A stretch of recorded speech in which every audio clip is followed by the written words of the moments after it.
ఈవేళ అంటే అతిగా మాట్లాడతానని మీరు అనుకోకపోతే కనుక ఈ ఈ ఆ మహావిష్ణువు గెటప్ చూశాక పెద్ద అయిన తర్వాత పెద్ద ఆయన విశ్వవిఖ్యాత నట సార్వభౌమ నందమూరి తారక రామారావు గారి ఇంట్లో గొడ్ల చావిట్లో పుట్టిన నేను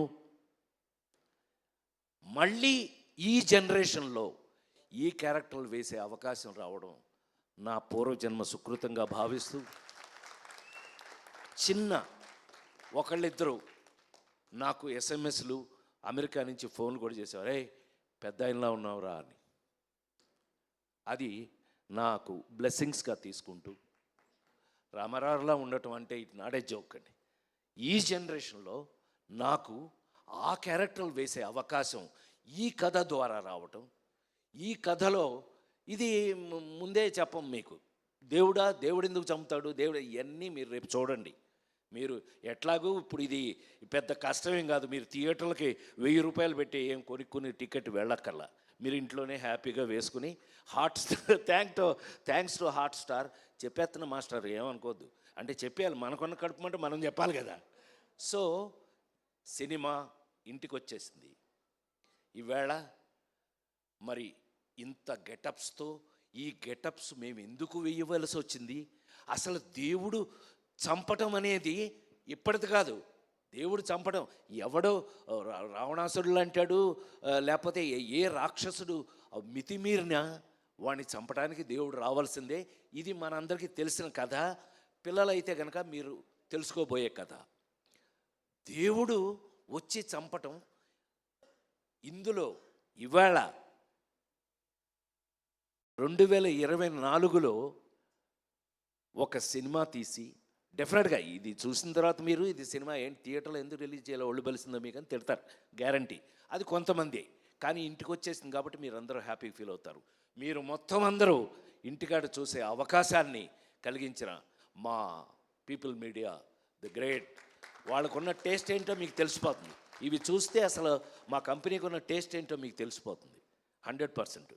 డెఫినెట్గా ఇలాంటి ఇంకెన్నో అద్భుతాలు నువ్వు ఇదే టేస్ట్ తోటి, నీకున్న టేస్ట్ నాకు తెలుసు కాబట్టి చెప్తున్నా, ఇలాంటి అద్భుతాలు ఇంకెన్నో చేయాలని, ఇది చేసినప్పుడు నిజంగా వచ్చిన అవకాశాన్ని మేము సద్వినియోగం చేసుకున్నామా లేదా, మ్యాగీ దీన్ని ఎంత అద్భుతంగా తీశాడా లేదా, వీళ్ళందరూ ఎలా నాతో యాక్ట్ చేసిన వాళ్ళందరూ కూడా వాళ్ళు నాకున్న అదృష్టం ఏంటంటే మా శ్రీరామ్తో సహా కూడా చేసేటప్పుడు వర్క్ చేసేటప్పుడు నాకు అదొక గొప్ప గౌరవం దొరికింది ఈ సినిమాలో. వాళ్ళకి నేను థ్యాంక్స్ చెప్పాలి, హృదయపూర్వకమైన థ్యాంక్స్ చెప్పాలి. ఎందుకనంటే వాళ్ళు చేసేటప్పుడు నాకున్న సీనియారిటీ, అంటే వాళ్ళకంటే కొంచెం ఎక్కువ కాలం పనిచేశాను కదా, నేను 45 సంవత్సరాలు నేను పనిచేశాను అని అంటే మాస్టర్ దగ్గర నుంచి వీళ్ళందరూ కూడా, మరి ముఖ్యంగా మా డిఓపి ఆయన మాకు మెస్మరైజ్ చేశాడు, మమ్మల్ని మ్యాజిక్ చేశాడు. మేము చూస్తుంటే ఇలా అనిపించేది కాదు, కానీ షాటు అదృష్టం ఏంటంటే అప్పుడు నేను హీరోగా యాక్ట్ చేసేటప్పుడు లేదు, అది ఇప్పుడు మానిటర్లు కదా, తీగానే వెళ్ళి చూడటం వెంటనే, నాకు అది బోరింగ్, అది వేరే విషయం. బట్ తీగానే mesmerize. Thank you sir Vijay, thank you so much. ఇది అంటే కొంచెం ఎక్కువ మాట్లాడానేమో ఇవాళ, అయినా 100% నేను గుండె మీద చేసుకుని 48 సంవత్సరాలు ఇంకా బాగా పనిచేస్తాను, నేను ఇంకా చాలా కాలం పనిచేస్తాను, మీరు భరించాలి నన్ను, తప్పదు. ఇలాంటి క్యారెక్టర్లు రాసేస్తుంటే మరి ఏం చేస్తామండి. ఇది చూశాక నన్ను మీరు డెఫినెట్గా మీ మనసులో మా రచయిత చెప్పినట్టుగా నేను కొంతకాలం మనసులో ఉండిపోతాను. అది వాళ్ళకి కృతజ్ఞతలు తెలియజేస్తూ, మ్యూజిక్ వారికి కానీ అందరికీ కృతజ్ఞతలు తెలియజేస్తూ, ప్రతి వాళ్ళు హరికథలో జరిగిన సంథింగ్ స్పెషల్ ఏంటంటే శ్రీరామ్తో సహా వీళ్ళందరూ కూడా యాక్ట్ చేసిన వాళ్ళ క్యారెక్టర్స్లో వాళ్ళు ఈ కథని ఈ పర్టికులర్గా ఈ తీసిన ఈ వెబ్ సిరీస్ని ప్రేమించి చేశారు. They loved it. వాళ్ళు ఎంత ప్రేమించి చేశారో, ఇదిగో మా ఎంఎస్ నారాయణ కూతురు, ఏమైనా నీ సంగతి చెప్పలేదనుకుంటున్నా, సంపెత్త నేను మీ నానే మోసం చేసిపోయాడు మమ్మల్ని, కూర్చో పాప మా పిల్ల ఇదంతా ప్రాజెక్ట్ని దగ్గరుండి అన్నీ చాలా ఇంట్రెస్టింగ్గా చేసింది. All the best for you. జీవితంలో నువ్వు ఎంతో ముందుకు వెళ్ళాలి, ఇంకా ఎన్నో గొప్ప విషయాలు చేయాలి. ఎందుకంటే మా విశ్వ లాంటి వాళ్ళు ఒక బాధ్యత ఇచ్చారు అంటే అది డెఫినెట్గా మీరు అందరు చేశాను. ఆల్ ద బెస్ట్, కూర్చో. ఇలాంటి విషయాలు ఎన్నో ఉన్నటువంటి ఇవాళ హరికథ అనే ఈ మీరు నమ్మలేరు.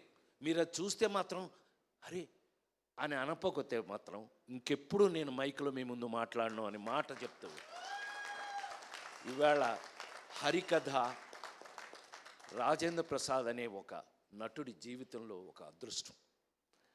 ఇది నా కోసం రాయటం కానీ, నాకు రావటం కానీ, ఈ అవకాశం రావడం నేను గొప్పగా ఫీల్ అవుతున్నా. మీరు చూసే ముందే చెప్తున్నాను, నేనే ఎంతో అదృష్టంగా ఫీల్ అయ్యాను. ఎందుకు ఫీల్ అయ్యాను అనే విషయాన్ని మీరు చూడండి. చూసి నిజమేనండి మీరు చెప్పింది నిజమే అని అన్న రోజున నిజంగా నాకు గొప్ప సాటిస్ఫాక్షన్ ఉంటుంది. హరికథ నా జీవితంలో నేను ఎప్పటికీ మర్చిపోలేని ఒక గొప్ప అదృష్టంగా భావిస్తున్నాను. తప్పకుండా చూడండి, ఇంట్లోనే కాబట్టి తప్పకుండా చూడండి. చూసి మీ అభిప్రాయాలను మాకు చెప్తారని మనస్ఫూర్తిగా కోరుకుంటూ, హరికథ సంభవామి యుగే యుగే, ప్రతి యుగంలోనూ జరుగుతుంది. కానీ కలియుగంలో వచ్చే ఒక అద్భుతమైన వెబ్ సిరీస్ హరికథ ఒక్కటే అని మరొక్కసారి మనవి చేస్తూ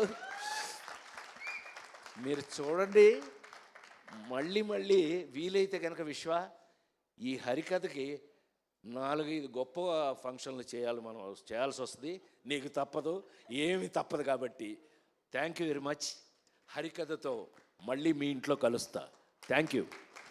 thank you sir, thank you so much. Cinema range